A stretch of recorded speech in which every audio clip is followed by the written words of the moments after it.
سعودی عرب سے تو ایک ایسا رشتہ ہے نا، اور وہ رشتہ ختم نہیں ہو سکتا. اور دوسرے سعودی حکمرانوں نے یہ ثابت کیا ہے کہ عوام کا تحفظ کرنا جانتے ہیں، عوام کو سہولتیں دینا جانتے ہیں. وہاں پہ کوئی کاروباری زندگی معطل نہیں ہوا، وہاں پہ کوئی کاروباری زندگی ختم نہیں ہوا. اب دوسری بات کرتے ہیں. دوسری جو سب سے زیادہ ہماری سعودی عرب کے بعد ہے وہ ہے متحدہ عرب امارات. جی دیکھیں متحدہ عرب امارات کے حوالے سے اتنی سوشل میڈیا پہ چیزیں چلیں، اتنی چلیں کہ جس کی انتہا کوئی.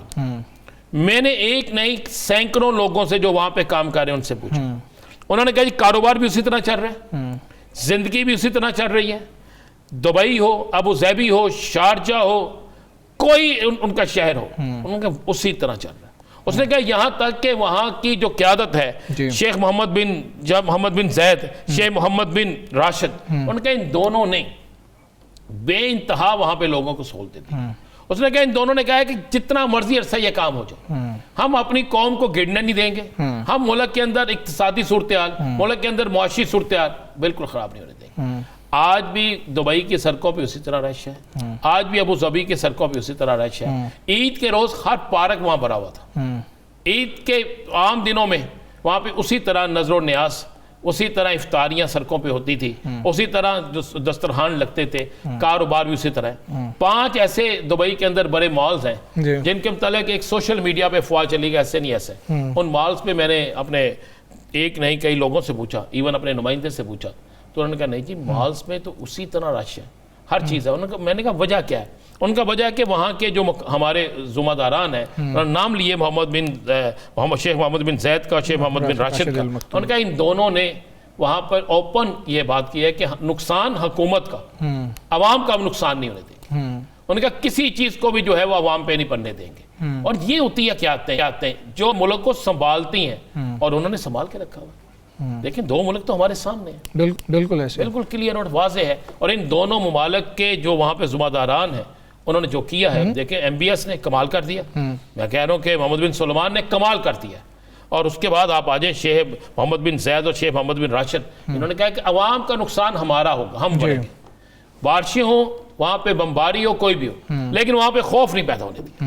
یہ چیزیں جو ہوتی ہیں نا ملکوں کو کھڑا کر دیتی ہیں. اور جہاں پہ حکمران اس چیز پہ سٹینڈ لے لیں، اور جہاں پہ حکمران اس بات پہ کھڑے ہو جائیں، تو پھر چاہے آگے سے جتنا مرضی بڑا طوفان ہو، آگے سے جو مرضی بڑی چیز ہو، تو پھر لوگ کھڑے ہو جاتے ہیں. یہ بالکل ٹھیک ہے. ران صاحب آپ نے چونکہ آخری اشرا وہاں پر گزارا سعودیہ میں، اور عمرہ بھی ماشاءاللہ آپ نے کیا، آپ کو سعادت جو ہے نصیب ہوئی، اور عید کی نماز آپ وہاں سے پڑھ کے جو ہے پاکستان کے لیے آئے، اور پھر آپ یہاں پر پاکستان میں آخری روزہ تھا اس روز پہنچے ہیں. وہاں پر اس دفعہ یہ کہا گیا کہ پہلے جو بات آ رہی تھی کہ بہت زیادہ رش تھا، اس کے بعد کچھ خبریں چلیں، مطلب انٹرنیشنل میڈیا نے، آپ کو پتہ ہے کہ ادھر سے انتشار پھیلانے کے لیے بھی کچھ یہودی میڈیا نے بھی کہ جی وہاں پر فلائٹس نہیں جا رہی ہیں، فلائٹس آ نہیں رہی ہیں، اس طرح کی باتیں ہوئیں. اس حوالے سے آپ کس طرح کا کردار دیکھتے ہیں سعودی عرب کا؟ اور سعودی عرب نے اس پہ کوئی رسپونڈ نہیں کیا کہ اس طرح کی کوئی بات ہو کہ کسی بھی ایتھنیسٹی کے لوگ ہیں ان کے لیے کوئی پرابلم ہو یہاں پہ آنے کے لیے؟ انہوں نے اپنا فریضہ ادا کرنا ہے یا انہوں نے آنا ہے؟ بہترین انتظامات تھے، فلائٹس وہاں پہ آتی تھی تو لوگ آئے نا. جو اس دفعہ پچھلے سال کیا کئی 40 سال کا ریکارڈ ٹوٹا ہے، تو وہ کہاں سے لوگ آئے؟ وہ مختلف ممالک سے لوگ آئے نا، وہ مختلف شہروں سے لوگ آئے. سعودی عرب کے اندر سے اتنے لوگ نہیں ہوں گے جتنے مختلف شہروں سے آئے. چند دن پہلے دیکھیں اگر کسی ملک کی فلائٹ رکتی ہے وہ سعودی عرب نہیں روکی. سعودی عرب کے اندر تو اتنی فلائٹس آئی ہیں، اتنی فلائٹس آئی ہیں کہ میں آپ کو بتاتا ہوں، میں جب جدہ ایئرپورٹ پہ اترا تو مجھے لگتا تھا ایک میلے کا سمے. اور جس وقت ہم واپس جا رہے تھے تو اس وقت بھی عالم یہ تھا کہ لائنیں لگی ہوئی تھی، تو لوگ جا رہے تھے. میں نے مسجد نبوی میں اتنا رش آج سے پہلے نہیں دیکھا جتنا مسجد نبوی میں رش تھا. اور آپ کو یہ حلقہ بتا دوں، 27 رمضان کو مسجد نبوی کے 3-3 کلومیٹر باہر راستے بند تھے. مکہ شریف میں 4-4 5-5 کلومیٹر راستے بند تھے کیونکہ وہاں پہ ختم القرآن تھا. اور جب 29واں روزہ تھا، ختم القرآن تھا مدینہ شریف میں، تو 6 بجے کے بعد آپ وہاں چل نہیں سکتے تھے. بالکل ٹھیک. تو فلائٹس بھی آ رہی تھی، سب کچھ آ رہا تھا. یہ لوگ یہ کچھ میڈیا، دجالی میڈیا جو ہے نا وہ کرتا ہے. دیکھیں مسلمان مر سکتے ہیں، وہاں جانے سے رک نہیں سکتے. بالکل ایسے. اور وہاں پہ جا بھی رہے تھے. اور میں آپ کو یہ بھی بتا دوں، مجھے کل ایک شخص نے پوچھا کہ رانا صاحب وہاں پہ افطاری کیا ملتی تھی؟ میں نے کہا کوئی ایک شخص ایسا نہیں تھا، کوئی ایک شخص جس کے ہاتھ میں 2 بیگ نہ ہو کم از کم افطاری کے لیے. اور آپ کو یہ بھی بتا دوں وہاں پہ فضائی نگرانی ہوتی تھی. جو لوگ جن کو